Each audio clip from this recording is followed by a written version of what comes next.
Mirror, mirror on the wall, who's the fairest podcast of them all? It is a podcast named Movies You Missed, My Queen.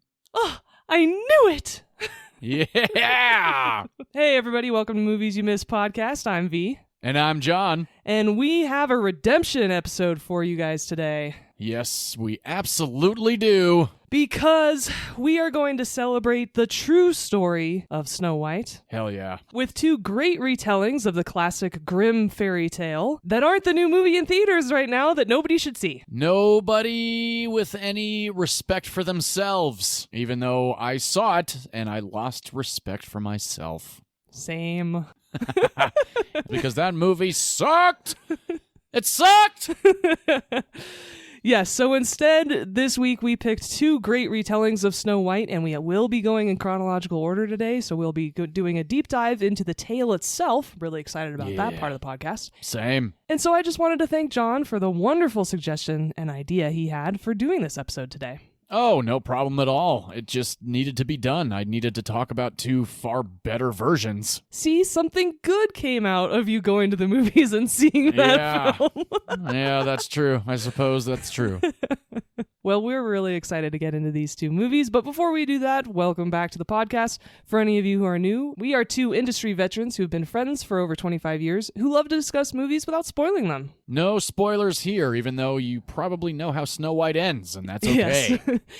And every week before we dive into the movies that we've picked for the episode, we love to discuss the new movies we've seen in theaters or on streaming this week. Yes, we do. And I know you went to the theater at least once this week, John. You're correct. It was at least once, because I actually did go twice. Awesome. What'd you see? I pulled a double feature yesterday and went to see the new film written and directed by Ray Mendoza and Alex Garland, the Warfare film. Oh, yes, Warfare. I've been waiting to see this, actually. Yeah, it's very good. It's very intense. The acting is great. It's based on real memory is how this is being marketed. The writer of this movie, Ray Mendoza, was involved in the incident that is portrayed in this film, and the cast was great. It definitely was intense. And it's strange to say entertaining, but it was an entertaining flick, and I highly recommend giving it a shot. Great.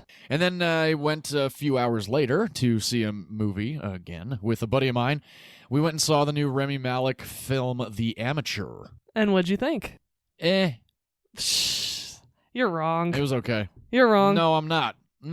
It was okay. It was completely predictable. And it was just, I guess I'm not a Rami Malek fan. The guy does not emote. Told anything, you that 3 days ago. At all. Well, I wanted to give him another shot, and 25 minutes into the movie, I'm just kind of like, buddy, where's the emotion? Like, let's see something. Like, come on. And while some of the action was cool and there were some decent surprise moments, it unfolded a little too slow for me. And I do like my slow burns, but this one could have shaved off about 30 minutes and probably been better. I give it a solid C. I disagree with everything you just said. Well, I disagree with everything that you're about to say, so why don't you throw it out there anyway? I saw The Amateur over the weekend. I absolutely loved this film. It's actually on my can't-miss list of the year. Oh, my God. No way.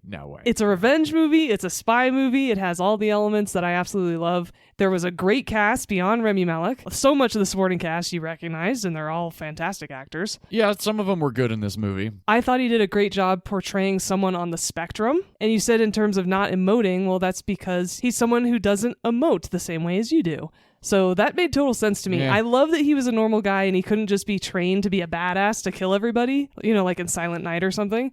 I like that he used his own personal strengths and skills for what he wanted to do. I loved this movie. I love the woman who played his wife, and I thought it was a great spy film as well. So highly, highly recommend The Amateur. Totally disagree with John on this one. Yeah, well, we completely disagree because this is a movie that you could miss. It's not a should miss. It's still, there isn't, like I said, enjoyable moments, but overall it's just a very lackluster C movie for me. Well, every opinion is valid.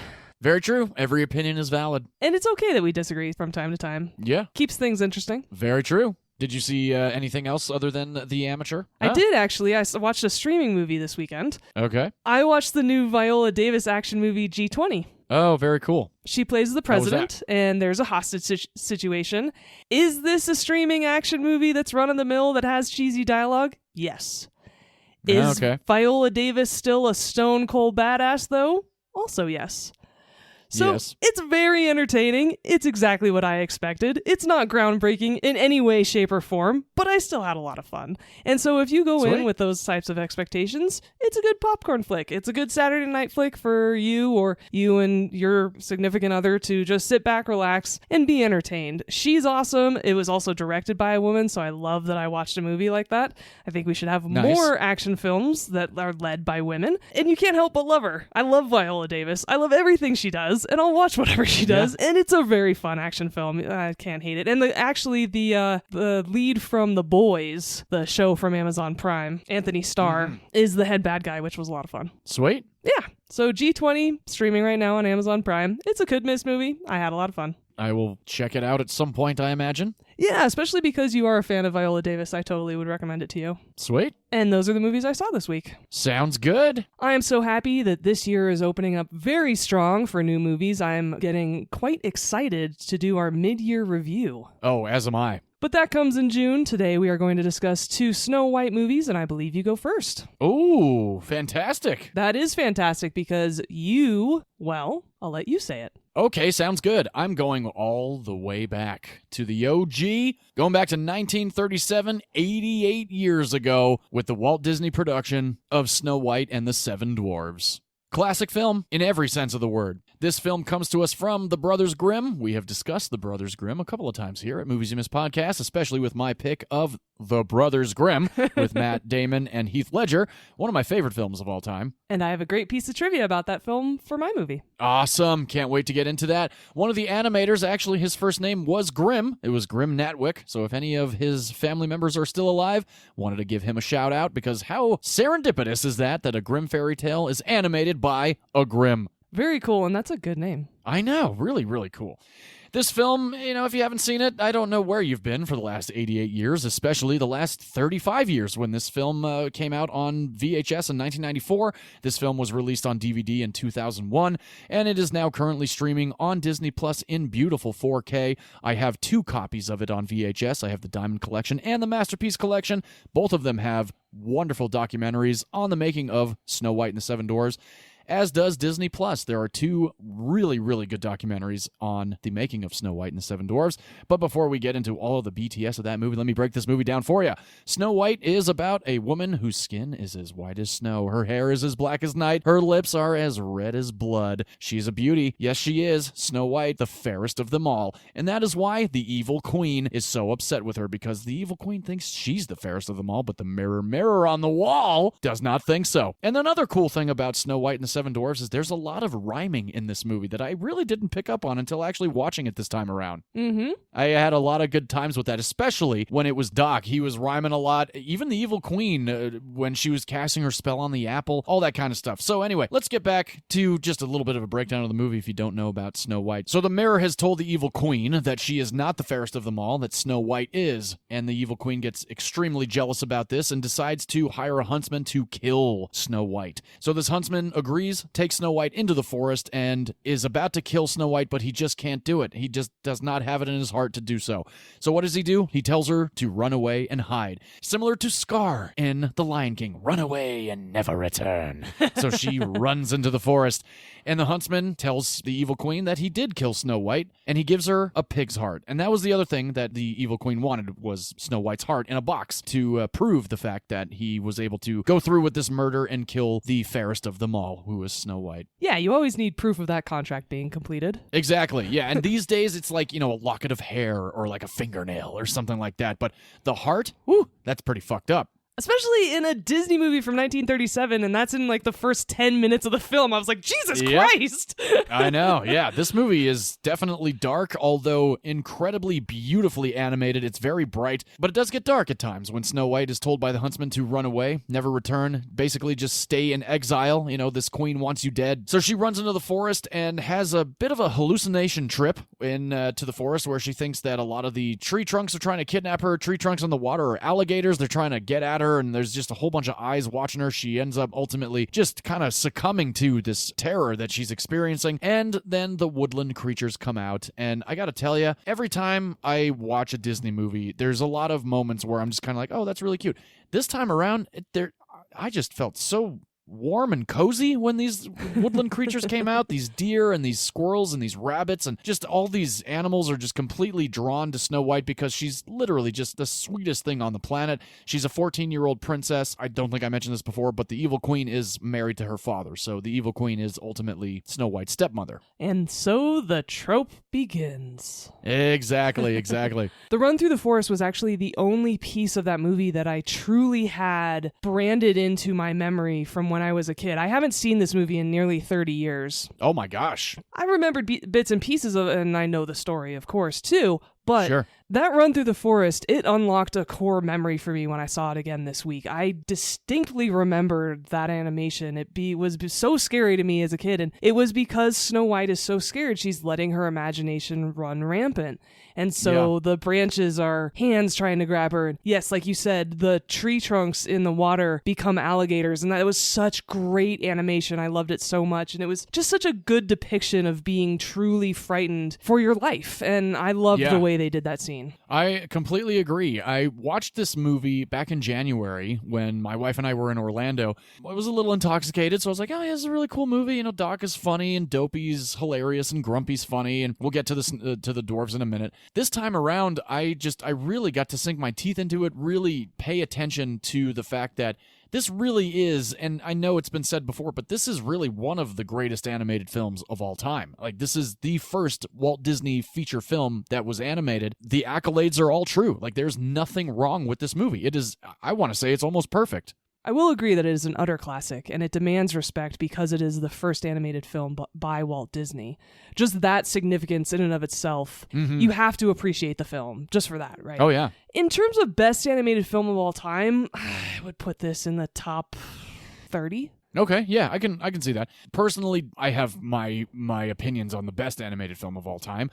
This is just one of them, mainly because I finally got to sink my teeth into the behind the scenes and the making of the movie, and that made me appreciate it so much more. And I hope that when I start talking about the BTS, that a lot of people will revisit this movie and really understand the amount of work and man hours and imagination that went into bringing this one to life. Yes, the fact that this was a completely new form of movie making is so spectacular and special. I'm really, really glad you chose it. I'm really glad you gave me an opportunity to revisit it. It's a great film, don't get me wrong. It's just the story itself and the movie. I mean, it's 88 years old. Of course it's going to feel a little dated. Like, come on, right? A little bit, yeah. But it is great. I just have more fun with some other animated films, so that's just it's more of a personal preference is what I'm trying to say. I gotcha. Yeah, no, completely. One of the greatest animated films of all time. You are absolutely right. In terms of my personal top 20 is what I'm saying. Yeah, no, I understand. I completely buy that. So anyway, let's go back to the finishing of the breakdown of this movie, even though we've gushed a little bit about it. Snow White goes into the forest, and these woodland creatures are basically trying to take care of her, and she's trying to take care of herself. She comes across a cottage that is, it's very disgusting, and she decides that she's going to clean it up. And if she cleans it up, maybe the inhabitants of this little cottage will let her stay there. And we ultimately find out that this cottage is lived in by the Seven Dwarves. We've got Doc, we got Grumpy, Happy, Sleepy, Sneezy, Bashful, and Dopey as the Seven Dwarves that inhabit this cabin. And they are miners, and they go out looking for jewels, and this is where Hi-Ho comes in, and so many other fantastic songs in Snow White. They actually wrote 25 songs for this movie, and only a handful of them made it into the movie. I feel like if they had 25 songs, that just would have been complete overkill. And that's kind of how I felt with Wish like a year or two ago. There were just too many songs. Yes, there is a fine line of balance between storytelling and songs. Absolutely. So Snow White cleans up this cabin with these woodland creatures, similar to Giselle in one of my previous picks of Enchanted, directed by Kevin Lima. That is the first thing I thought of when I watched the cleanup scene in Snow White and the Seven Dwarfs. Definitely. I'm sitting there and I'm just like, oh yeah, they talk about dirty socks and all this kind of stuff. It's and very, very reminiscent. Animals come in and help her.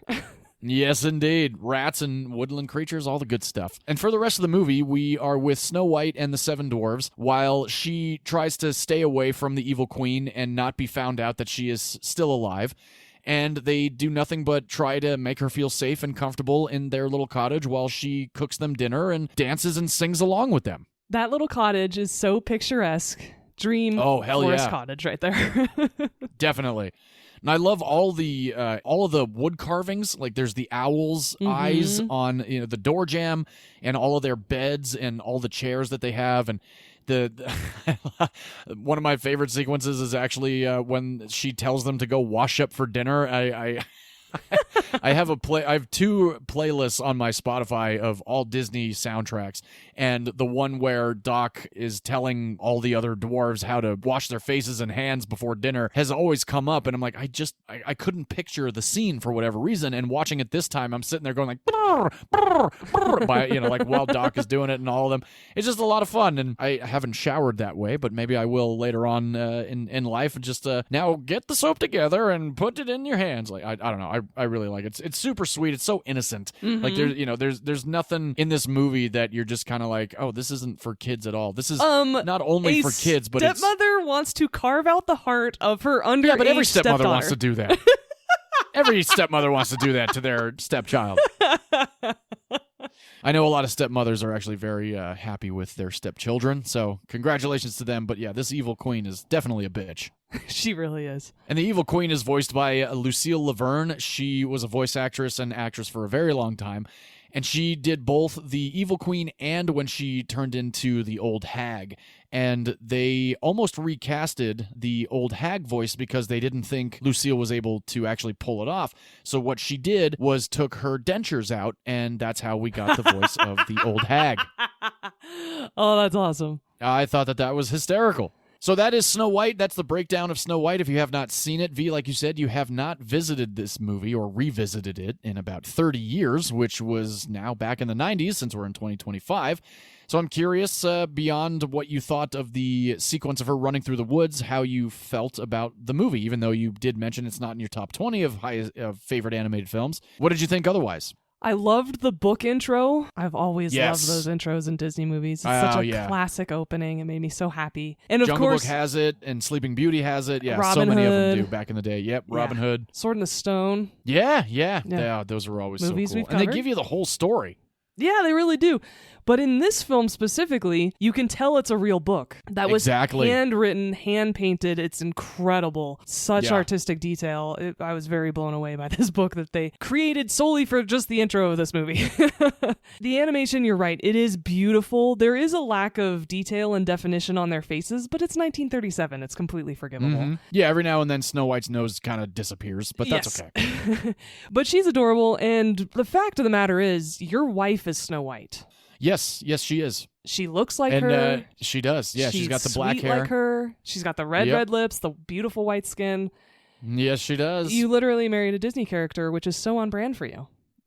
I know. One funny story about my wife actually looking very much like Snow White. We were at Disneyland several years ago, and we were having lunch, and two little girls came up and just started talking to Amy and telling her about their day and how much fun they were having at Disneyland. And Amy just completely listened to the whole thing, and I just sat there watching it with tears in my eyes. I'm like, babe, you're my Snow White. This is incredible. That's adorable. Yes, she should just dress really up cool. as Snow White and get into the park free because she looks like a character who's... I know. That'd be so awesome. Oh, and all the kids would come up to her and be so adorable. Yep. I think we're planning on doing Snow White and Prince Charming on our next Disney cruise, so that's going to be a lot of fun. Oh, who's going to play Prince Charming? You got to shave your goatee if you're going to do that. I know, yeah, that's exactly what I have to do. Luckily, it's not till September, so I have a few months. That'll be great. I can't wait to see you in that costume. But moving on back to Snow White and the Seven Dwarves, the full title of this movie, I love the peacock throne for the evil queen. Oh, yeah. That thing is so badass and gorgeous. I was like, yeah, you sit on that throne. That's awesome. I mean, she's a bitch, but she knows what she's doing. Yeah, she does. But yes, this movie starts off with, oh, la la la la la, this white as snow, black hair, she's beautiful. All right, let's kill her. Like, this escalates so quickly. This movie has... It really does. A 2-minute intro and then you're in it. So be prepared. Another great song from Disney. And the funniest part of the movie for me is when she goes and finds their cottage because, first of all, she thinks they're all children because of all the furniture being so tiny. And it reminded me of the quote from Galaxy Quest when they go, "Minors, not minors, you idiot." Oh, yeah. But then she goes into their bedrooms and sees all their names on their beds, and she goes, "Oh, what funny names for children." Yeah. And I'm like, bitch, you just broke into their house and now you're making fun of them? What is wrong with you? So there was a moment where I didn't really sympathize with Snow White, and I'm like, yeah, you can kill her. But it was okay. It only lasted for a minute. Other than that, I had a great time with this movie. I loved revisiting it. It's such a classic that just as someone who counts themselves as a cinephile, it was really important for me to watch it again with that discerning eye that we have now for the podcast. And it was just so fun to appreciate the historical significance of this movie, that beyond the story being good, beyond what this started for Disney and our culture at large, it was a really fun film to just watch. So I still recommend it to parents. I still recommend it to people who love Disney or just classic fairy tales. Definitely. It still holds up, which is crazy because it's 88 years old. I know. It's nuts. And the 4K restoration is so gorgeous. Oh my God. The sound restoration is incredible. You hear every sound effect, and it's magic. We've talked about Disney animated films before, and we will continue to do so here because they're not only staples of my childhood, but even yours and just the world over. It's magic, and you can't... Yeah, they're just good. They are. Yeah, they're just good. And that's all you need.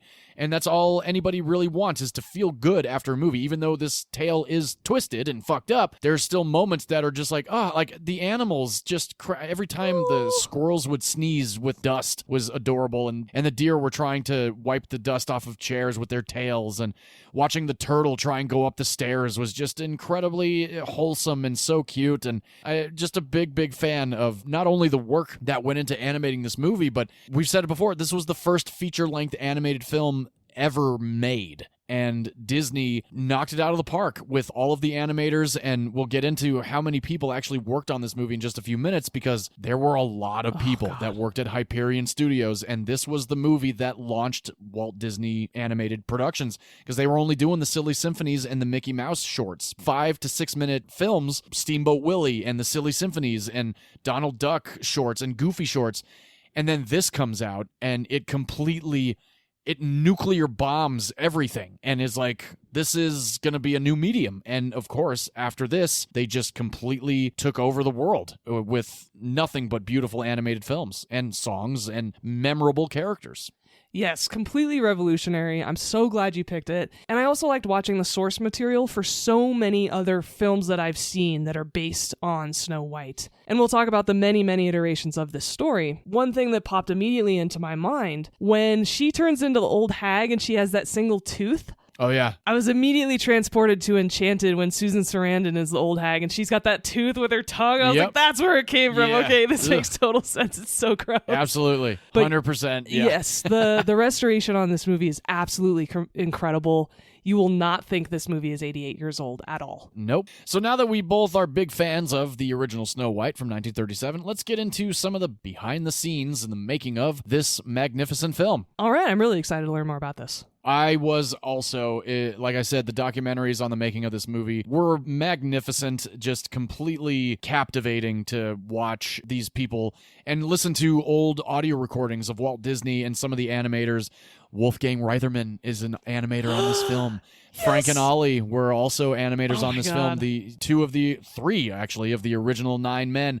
And we've talked about Wolfgang Reitherman several times here as the director of Robin Hood, Jungle Book, and The Sword and the Stone. So he has been involved with Disney and was for a very, very long time.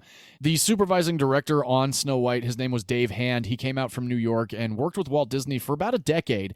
Had his hand in a lot of other animations, including Sleeping Beauty and a couple other movies, and some of the shorts as well. He and Walt Disney spent a lot of time together, especially late nights during the production of Snow White. Animators and inkers and background artists and effects artists would be at Hyperion Studios majority of the day up until about midnight. And a lot of times they would throw some of their ideas away and just throw them in the wastebasket, and then they would get in the next morning and find their thrown away ideas actually on the wall, because Walt Disney would go in after hours and dig through the trash cans to see what people were thinking about possibly animating into Snow White, and he liked a lot of them. So what he ended up doing, not only thumbtacking them on the storyboard walls, he would offer every animator and every story editor, everybody involved in the making of Snow White, $5 to $10 based on a gag that they could come up with. Now, one of the biggest gags that was paid out of this movie was when Snow White is still sleeping and all the dwarves come up into the bedroom and their noses start popping up over the bed frames. Classic. That was awarded $5. And if they had a better gag, they would be awarded $10. So they were paid decently for making Snow White. Yeah, it's the 30s. $5 and $10 was a big deal. $5 and $10 was a lot of, yeah. Because they also on the making of documentary, during their lunch break, they would go across the street to a restaurant and have a ham and cheese sandwich and a cup of soup and a soda for 15 cents. So if you got paid $10, you're pretty good for the week.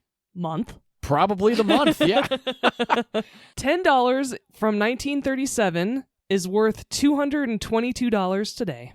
Wow. That's pretty incredible. That's a good tip. I would say that's very good, yes. Now, like I said, there's a lot of people involved in this movie. Now, these are the amount of people that were involved in the making of Snow White. We had 32 animators. We had 102 assistant animators. There you go. I was like, 32 is not enough. No. Okay, that makes more sense.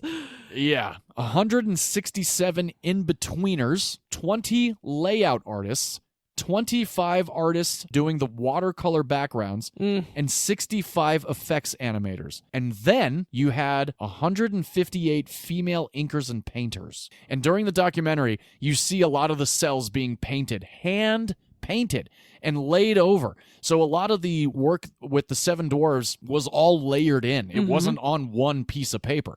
There was 2 million illustrations made and 1,500 different shades of paint to get Snow White to completion. I mean, that's how the movie holds up, right? But absolutely. I didn't think about the fact that animators are doing the actual outlines, but it's these painters that come in and breathe life into these cells. I didn't think about the fact that the animators weren't doing the painting as well. Yeah, there are a couple of clips in the documentary of making of this movie where there's about 20 different desks where women are just painting and inking a lot of these cells. Wow. And another cool thing about making this movie is the animation is done with pencil. And like I said, 2 million drawings were made for this movie. So you have all of these pencil drawings that are then rotoscoped and photographed and turned into a moving picture. It's just unbelievably impressive. And even today with Pixar, it's still very impressive. But back then, this is just one of those revolutionary, world-changing event of not only movies and music and sound and color, it's just something that had never been done before. And Roy Disney, who was the money man of Walt Disney Pictures before this movie actually launched the career of all of these animators and not only Walt Disney, the banks were very skeptical, especially Bank of America, because they had given them a loan of a pretty hefty dollar figure.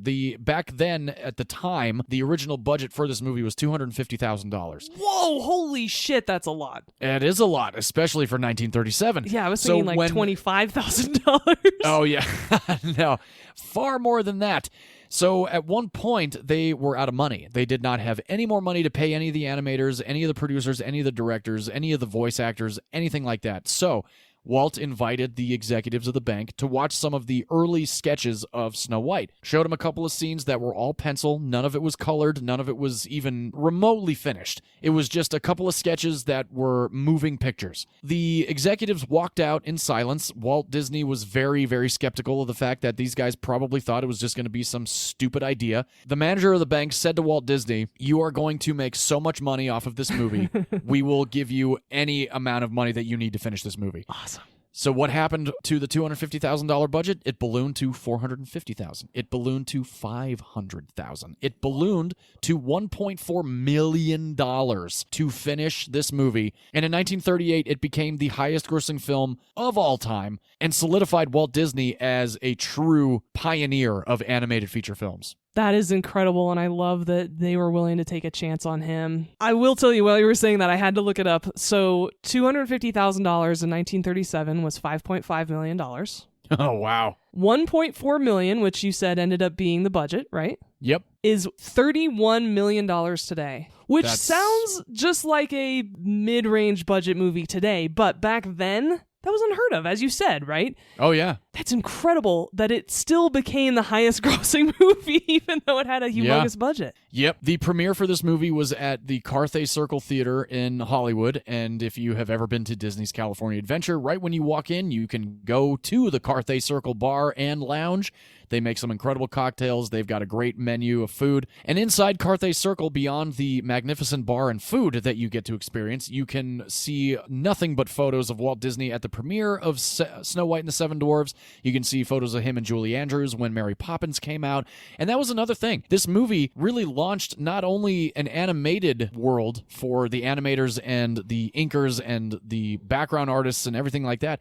This movie really launched Walt Disney into exactly what he was hoping for. We got Mary Poppins, we got Bedknobs and Broomsticks, we got Sword in the Stone. Up until even now, his name is on everything. He's the man. All started because of Snow White and the Seven Dwarves and Walt Disney's imagination to bring this grim fairy tale to animated life, and he did nothing but a spectacular job with it. I don't know anybody that doesn't like this movie. I've watched this movie since I was a child. Even though my first memory of a Disney movie ever is The Little Mermaid, Snow White was still in my life. And like I said, I have 2 copies of it on VHS. I have the DVD. If it ever comes out on 4K, I will absolutely own it. Disney is not only very important to my wife and I, but just me as a person.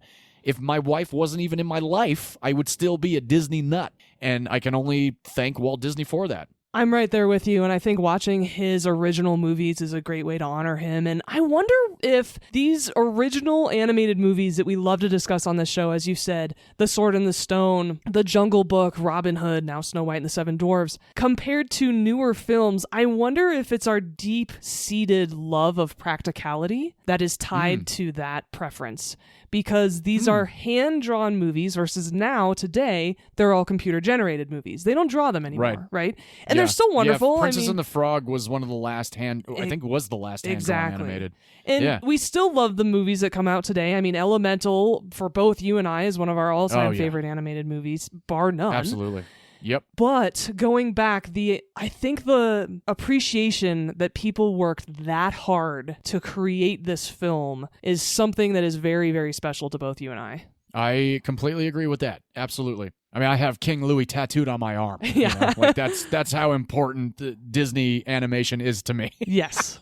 I look at this tattoo every now and then. I'm like, yeah, I have King Louie tattooed on me from the Jungle Book. And I mentioned this before when we did Jungle Book many, many, many months ago. I used to watch the Jungle Book almost on a daily basis as a child. My cat's name is King Louie because of that movie. That's another thing too. You know, it's not just Walt Disney. It's everybody involved. Wolfgang Reitherman, Frank, and Ollie. The 9 old men animators, the voice actors that were involved to bring these characters to life. I love the fact that Mary Costa, the voice of Sleeping Beauty, she has signed a couple of things for my wife and I because a friend of my wife's knows her. And we have her autograph on a couple of pieces of memorabilia. Adriana Caselotti, who is the voice of Snow White, is a voice that will never be forgotten. Because Snow White's voice is just not only high-pitched, it's just so wholesome and sweet and cute. You just want to hug her. If I could jump through the TV and just hug her, I would, but I can't because she doesn't exist.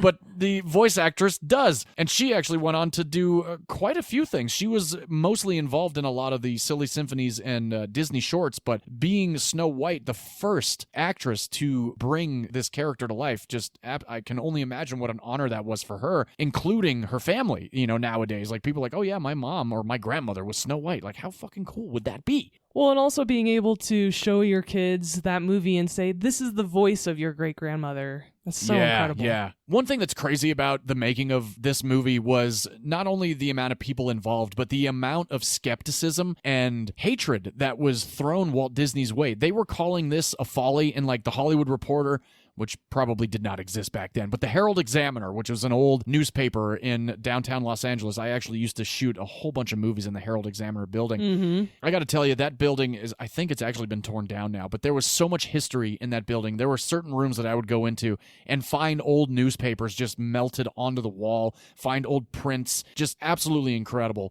But nobody thought that this movie was going to amount to anything. So many people, including reporters and critics, were just like, Disney is completely wasting money. Nothing is going to come of this. So at the premiere at Carthay Circle, when the movie ended, there was a 10-minute standing ovation for this movie because not only had nobody ever seen anything like this before, but it was just something that was about to bring more joy to people than anything else that had ever been done before. Beyond handing it to Disney, got to hand it to the animators and everybody that felt that they were making something important, because they absolutely were.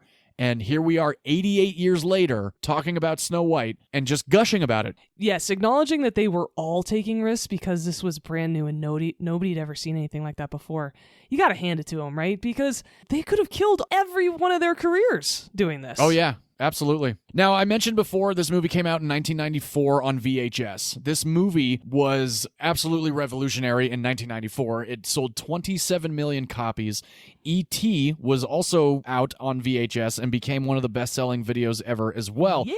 However, Jurassic Park also came out and shipped 21 million copies, so Snow White shipped 6 million copies more than Jurassic Park, which is my favorite film of all time, and that's okay. And in a weird twist of events, 5 million copies of Jurassic Park were returned, which I don't have any idea why, but hey, you know what? I wasn't there. I still have my VHS copy of Jurassic Park, and it was perfect. Well, I bet you it was mom and dad's ordering things separately, and then they have 2 copies of Jurassic Park for their kids for Christmas or something. Point. You know what? Let's go with that. That's exactly what it was. Mom and dad were trying to surprise each other and the family, and they just didn't tell each other that they were ordering it.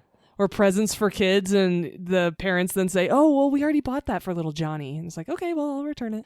Right? Little Johnny. Yes. In 2001, Snow White came out on DVD. It was the #1 hit in October of 2001. And in 2009, the 70th anniversary of Snow White came out. For the third time in history, the DVD format title returned #1 position years after its original release. So that just speaks volumes. And before I run out of time, I just wanted to read this little note from Walt Disney that is at the beginning of both the VHS copies and on Disney+. My sincere appreciation to the members of my staff whose loyalty and creative endeavor made possible this production.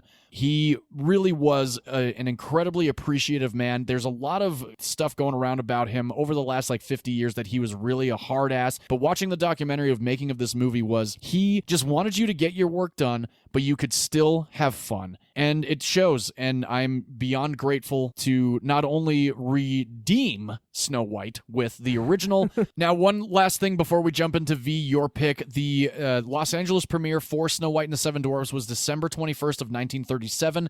The worldwide release was January 13th of 1938. And Snow White would go on to be the 10th highest grossing film adjusted for inflation of all time. And they lived happily ever after. And now, V, I think it's time to jump 60 years ahead of mine to discuss Snow White, A Tale of Terror. Thank you so much, and thank you very much again for reintroducing me to Snow White and the Seven Dwarves. Such a classic and monumental film. I'm really glad I gave it some time this week, and oh God, like you said, the 4K restoration is so good on this film. So, oh yeah. Insane. Everybody should watch it. But now we're going to get into a rated R version of Snow White. Yeah. That means I can fucking swear. Yes, exactly. There are many versions of Snow White in movie form since 1937. There's Snow White and the Huntsman, which is a movie I mentioned way back in the beginning of our podcast on one of my Except If You Thinks, I believe. Yes, you did. Yeah. There's Snow White, the Fairest of Them All, which is a TV movie starring Miranda Richardson. Oh, interesting. And I Vera don't know Farmiga. if I know that one. No way. And Clancy Brown. Oh my gosh. Yeah, I've never heard of that. Wow. But when I was doing research, probably watched that one. I know, me too. Snow White, the fairest of them all. We got to watch it at some point. Hell yeah. There is Blanca Nieves, which is a Spanish film from 2012 in black and white. And it's a twist on Snow White because it's set in 1920s Seville, and Snow White is a female bullfighter. Fascinating. Which we should totally watch. Absolutely. I am in. Right? There's also Mirror Mirror with Julia Roberts and Lily Collins. Yeah, I saw that in theaters and I didn't hate it, but I didn't love it either. And there's also a movie that you and I mentioned several times when discussing yours, Enchanted. Yes. And lastly, there is a TV show which I really loved when it came out called Once Upon a Time. Yeah. The first few seasons actually centers on Snow White and Prince Charming. And the actors who play those two characters in the show end up marrying in real life, which is really adorable. Oh, very cool. So there were a lot of movies I could choose from. However, I did decide on Snow White, A Tale of Terror, a rated R version of this story. Yeah. That my father introduced to me when I was a teenager. All right. That still is creepy to this day. Definitely. It stars Sigourney Weaver as, well, she becomes the evil stepmother. There's a lot more backstory to my movie than there is yours. I'm so glad we were able to go in chronological order this week. Yes. Sigourney Weaver, not only a very recognizable actress, but even if you just listen to this show, you would recognize her name because we've discussed her a lot on this podcast. We've picked her movies Alien, Aliens, Ghostbusters, Dave, and Galaxy Quest. Hell yeah. A couple other movies that I really love her in that will probably be on the show in the future. A very underrated crime thriller called Copycat. Oh yeah, you were telling me about that one. And she's the voice of the computer in WALL-E. That's right, she is. She's great. She is awesome. The king, Snow White's father, in this story is played by Sam Neill. Yeah. He plays Frederick. He stars in Jurassic Park, so we have a lot of love for him on this show, of course. Hell yeah. He also stars in The Hunt for Red October and Event Horizon, a movie that will be in one of our October episodes. Yeah, we're going to have to fight for that one, I think. Definitely. And then he goes on to be a uptight dad in a whole bunch of movies. He's the dad in The Jungle Book, the live-action version, and The Vow, starring Rachel McAdams and Channing Tatum. Oh, wow. I did not know that. Yeah, and also Wimbledon, which is another rom-com. With Kirsten Dunst and Paul Bettany? Yes! Yeah, I never saw that one. He's also the dad in Bicentennial Man, a god-awful movie where Robin Williams is a robot. That's right. Yeah, he's good at playing the dad, especially one who's kind of a jerk. But I will always remember him as a kid. I know this is a miniseries. Well, it's a 2-part miniseries, so it's almost a movie. Oh. But I know it's not really loud on this show, but I will say I loved him in the miniseries Merlin. Merlin. Oh, yes. my God. Merlin was awesome. I liked him in Jurassic Park, but I fell in love with him watching Merlin. I saw Merlin years after Jurassic Park, so he was always going to be Alan Grant to me, and I hope everybody else, not including these new terrible movies. But Merlin is a badass miniseries. Helena Bonham Carter's in that one. Yeah, that's a good one. It really is. I need to revisit it. And it's based on the books The Mists of Avalon, which is a good book series. Oh, cool. So that is the setup for the stepmother and father in this movie. And Monica Keena plays Liliana, who is Snow White in this film. But she actually has a name. Her name's Liliana. And she's playing a 16-year-old at the time. She is the little sister Mary in While You Were Sleeping. Oh, no shit. Yeah. Oh, that's cool. Yeah, she's Bill Pullman's little sister, which is awesome. Wow. She's also in The Devil's Advocate with Keanu Reeves. And that's a good movie. She's in a really memorable episode of Grey's Anatomy. It's the one with the train crash, and she ends up with pull through her. She's really good in that episode. Wow. But yeah, those are the places I recognized Monica Keena from. I have never watched Grey's Anatomy, but I'll take your word for it. Yes, I only watched the first couple seasons. But she does a great job playing Liliana in this film. And what we start off with is a very brutal scene showing how Snow White's mother dies. Oh, yeah. And now that Liliana has been born and no longer has a mother, of course, her father is off to find a new wife, as one does, especially back then. And he ends up finding a woman named Claudia, played by Sigourney Weaver. And I love this movie and this retelling because there's so much context given to how Claudia ends up becoming the evil stepmother. Because she starts off super nice. She shows up to this castle. She looks great. She's in this gorgeous dress, and that hairpiece is so cool. That castle is actually Kost Castle in the Czech Republic. Another movie was filmed there, The Brothers Grimm. Hey! Which is a perfect tie-in. How serendipitous. Yes, and so Claudia shows up to this castle to meet her new husband and her new stepdaughter, and she's so nice about it and gives her a puppy. Oh, yeah, I know. I'm like, look at this. And you know what? If you want to buy my love, get me a puppy or a kitten. That'll work every time. Oh, yeah. So she's being so sweet to this little girl. And this girl, who's about 7 at the time, it seems like she doesn't want someone to take her father's attention, which is really what it comes down to. So she's kind of bratty. But there are a couple other things that are introduced to us when Claudia arrives at the castle. Not only her creepy brother. Oh, yeah. Claudia has a creepy brother who stands in for the huntsman in this story. She also brings an armoire from her mother, which is one of the most incredible carvings I've ever seen in a movie. It was pretty badass. And it was actually a real large oak armoire that was made in Suffolk, England, and the master carver Nick Webb built it for the movie. Very cool. So now that Claudia and all her stuff is at the castle and she gets married to Frederick, we fast forward nearly 10 years. Now Liliana is 16 and Claudia is pregnant with Frederick's son. Unfortunately, she miscarries. And that is the inciting event for her to go off the deep end. Mm-hmm. Which is kind of understandable. Yeah. However, she directs her wrath at Liliana, and so that's a little less understandable or forgivable. And she proceeds to try to kill Liliana because she thinks it's her fault, or if she kills her, maybe she can be pregnant again, or maybe she'll get her son back. Again, she starts going a little crazy. And so what commences is the classic story of Snow White, where her evil stepmother, who's now evil, tries to kill her. And she escapes into the woods after Claudia sends her creepy brother to go kill Liliana. Liliana not only escapes from him, but finds a group of miners who are giant dicks. Oh, yeah. They are the worst. They are so mean to her. They are not welcoming at all. One of them threatened sexual assault. They're awful. Again, this is a rated R film. This is R-rated, everybody. So it takes some time for everybody to warm up to each other before all of them actually become friends. They kick out the guy who threatened her, so that's good. But the rest of them actually end up warming up to her quite nicely and start to try to protect her. And so for the rest of the film, that's what they do. And for the rest of the film, as we know, Liliana tries to hide from the queen and hide the fact that she is still alive. The queen ends up finding out and turns into one of the worst creepy old hags I've ever seen in live action films. Oh, hell yeah. That makeup is incredible. And the so teeth, good. oh, the teeth are the worst. But Sigourney Weaver did such a good job playing this grizzled old hag who tries to give her an apple. And as most of you know, how the story proceeds, it's a great retelling. I love that somebody had the balls to make this a rated R version of Snow White. And I've loved it since I was a teenager. I was really excited for you to watch it for the podcast. You'd reminded me last week that you'd seen it before, actually. But it had been a movie for years I'd thought that you would always really love. So I'm so glad that you watched it again this week. I wonder if your wife gave you any shit for the fact that you only just watched it a couple months ago.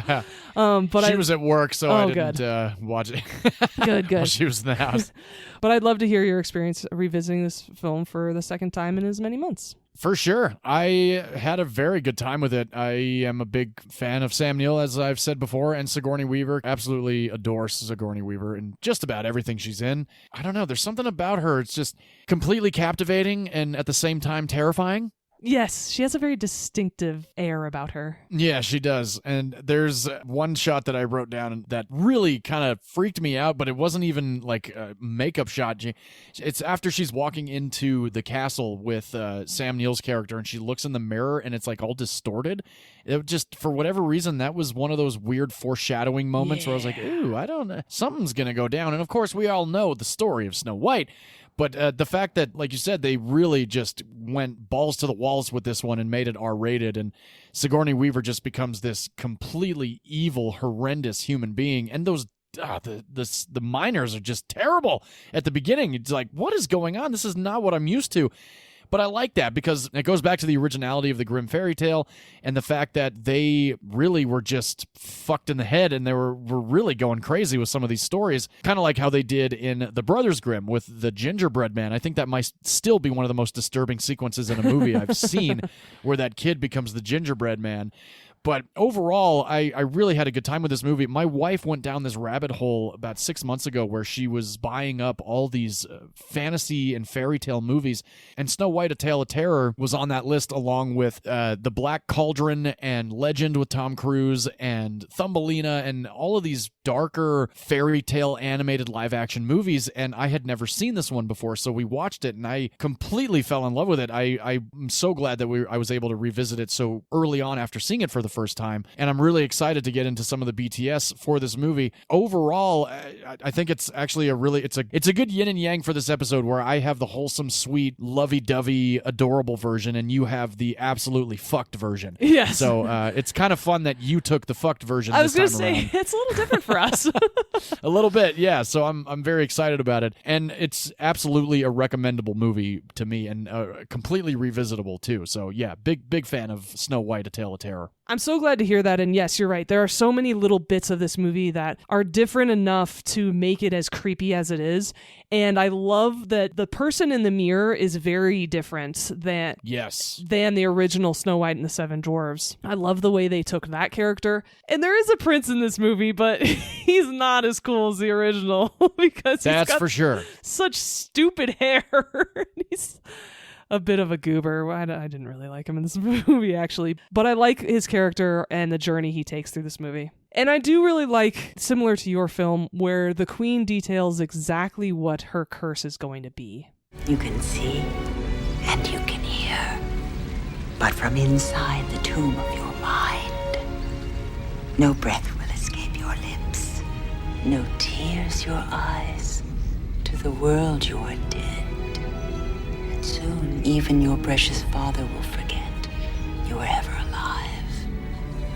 But you, my dear, you will have all eternity to remember.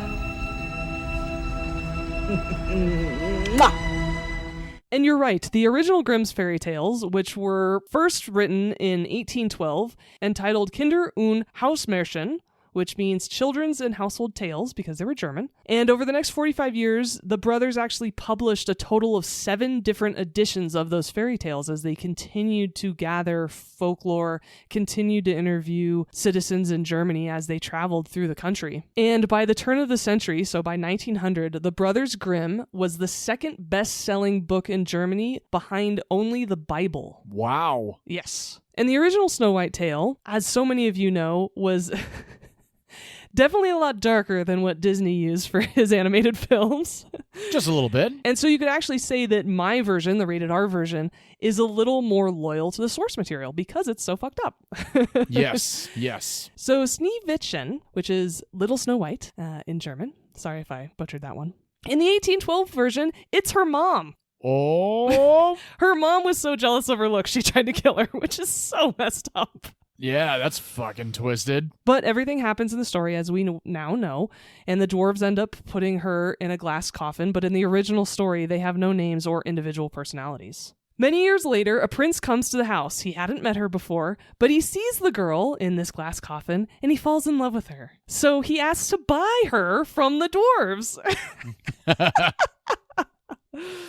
And he tells them that he will die if he can't see her every day for the rest of his life. He gets the coffin home without dropping it, and he makes his servants carry it with him from room to room, following him around. Kind of how I would do it, too.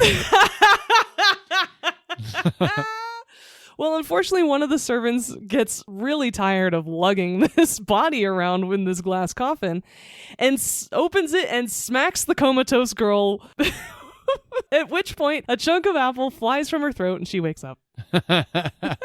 In the 1857 version, as his servants are carrying her home in her glass coffin, they drop her. And that jolt basically performs the Heimlich maneuver on Snow White, and she wakes up. Yep.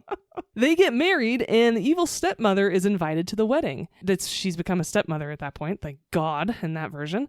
And when she sees Snow White alive, happy, and getting married to a prince, she's so petrified with anger that she could not budge. So red-hot iron slippers that have been heated over a fire were brought over and put on her feet. She then danced in them until she died. And those are the original 1800s versions of Snow White. Nailed it. Yeah, when people talk about like, oh, the good old days, they were so proper. I'm like, well, they were kind of fucked up. Yep, just a little bit. Telling stories like that. And unfortunately for Snow White, A Tale of Terror, it was originally slated for a theatrical release, but wound up actually premiering on Showtime instead. Oh, really? This movie never saw the theaters. Oh, that's too bad. Which sucks, because it was a $26 million budget, but I actually don't have any box office numbers because there are none. Well, that's very unfortunate. This probably would have killed in the theaters. Especially with the last couple of years of these stories being retold into horror movies. I think it would really work these days. Absolutely. But it was nominated for a couple of Emmys: costume, makeup, and lead actress for Sigourney Weaver. Oh, that's badass. Yeah. And the role of Lily Hoffman, Snow White in this film, was originally written with Alicia Silverstone in mind. Interesting. Cher from Clueless. Yeah. Fascinating. Can't picture her with black hair. Her with black hair. Yeah, that's what I was going to say too. No, doesn't really work for me. Yeah, it doesn't work for me either. I like Alicia Silverstone, but I don't think so. No, I don't think so either. Neve Campbell could have worked. She's got great dark hair. Ooh, yeah, that would have been cool. Yeah. And I think Sigourney Weaver actually carries this film more than Snow White ever does. Absolutely. Her character arc is so magnetic. It's like a car crash. You cannot look away. She's great, as always. And she actually has said that one of the reasons she wanted to play the evil queen, because she never understood why the king was so stupid to marry such a cruel woman, which is a fair point given Snow White and the Seven Dwarves, your pick of this week, because we actually never even see the king. That's true. And the whole time I'm thinking, where the hell is her father? What's going on? Yeah. Why doesn't he step in, right? She loved that this story took the evil queen character and gave her some depth, gave her some backstory. She wasn't just unpleasant. She also became a killer, but it started off with good intentions, and she really loved that about the script. Sweet. And do you know that Ellen Ripley is referred to Snow White in the movie Aliens when she wakes up from her hypersleep? I had no idea. Yeah, I never caught that before. But she did say of her hag makeup, it was such a pleasure to run up and scare people in between takes. Hell yeah. She said Sam Neill hated it because I'd come up behind him and start petting him. Oh my gosh. Which, if you watch this movie, you'll know why he got so uncomfortable, because she's so creepy. Yeah, she is.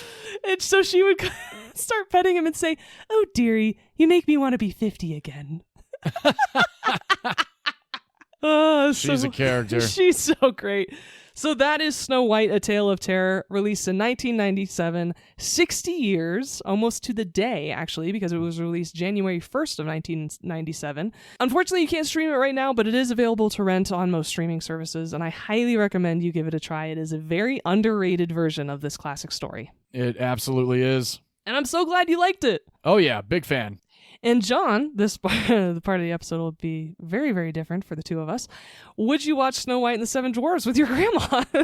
Yeah, I think actually. Oh, my pick. Yes, I probably had watched it with my grandmother a couple of times. Yeah, that's true. You totally would have watched A Tale of Terror with your grandma. Yep. That answers my half of that question. Oh man, she would have loved that movie so much. Yeah, she would have really dug it. And how about your grandmother? Would you watch Snow White, A Tale of Terror with your grandma? My dad's mom? Yeah. She would have liked it. Nice. Hell yeah. But like we said, it's a messed up version. It should definitely not be watched by anyone younger than like 16. There's a minor sex scene in it. There's no nudity. But there's some really dark themes in this film. Big time. There's even a little incest suggested. This is a fucked up movie. Yeah, it's twisted. It's implied. But for anyone who likes horror movies, especially twists on classic tales, definitely give this movie a watch. It's a lot of fun. It is. It's very, very entertaining. I am a big fan of it, and I'm glad that my wife found it and wanted to own it. So we currently have it on streaming on Apple right now. So if I ever do want to revisit it again in the next couple of months, I will do that for sure. Awesome. How often do you think you would revisit it? Would this be something like an October or like or fall sort of revisit, or do you want to wait a couple years before you watch it again? It would probably fall into the fall portion of the year, like fall and October. I'll probably watch it again in October this year. Awesome. I'm so glad to hear that.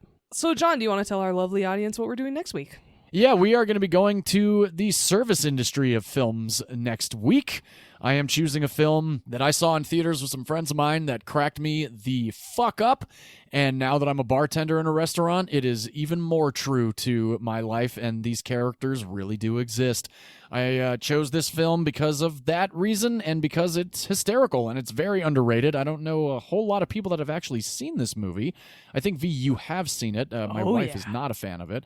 She thinks it's way too raunchy, but that's why I love it so much. This film came out in 2005. It stars a handful of people: Ryan Reynolds, Anna Faris, John Francis Daley, Justin Long, Dave Cockner, Luis Guzman, Shai McBride, and Elena Ubach. This is Waiting, everybody. And if you care to follow along, it is currently streaming on Peacock. I will watch my DVD copy and the unrated version because it is so much better than the R-rated version.